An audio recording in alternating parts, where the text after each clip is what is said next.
y'igitoro muri rusangi cyaba mazutu canke essence. Abarundi harageze ahantu tumera nk'abibagira no gushima intambwe tuba tugezeko. Ndibaza neza umurundi yoraba uno munsi aho tugeze akahageranya no mu mezi abiri aheze cyangwa mu mezi atatu yovuga ati ashi, akabanza akabona ko intambwe duteye ishimishije.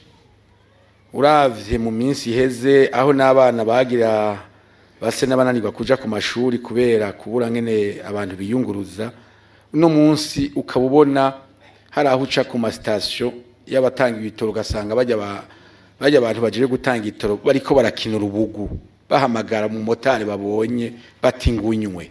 Ico kintu twogishima, ico kintu twogikengura kubonye bariko barakina urubugu bahamagara abantu bati nimuze munywe igitoro, siko vyari ejo. Aha rero tukajya dutera kamo abarundi bose, abarundi bose kubera iki?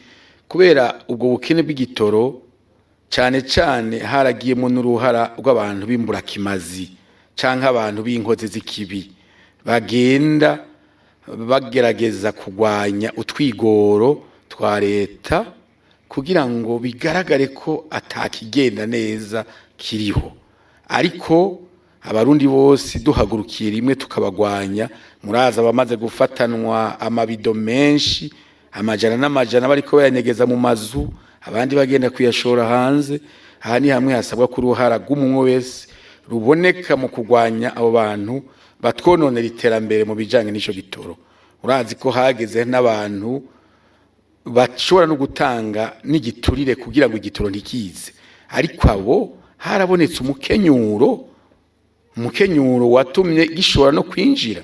Ico kintu rero twoshima, tukiga gushima ivyiza tugezeko, tukizera ko imbere hasumba ahahise, kandi umwe wese agashiramwo udutege mu vyajejwe no mu kudoma k'urutoka bariko baratwononera. Umurundi wese akagira uruhara. Murakoze.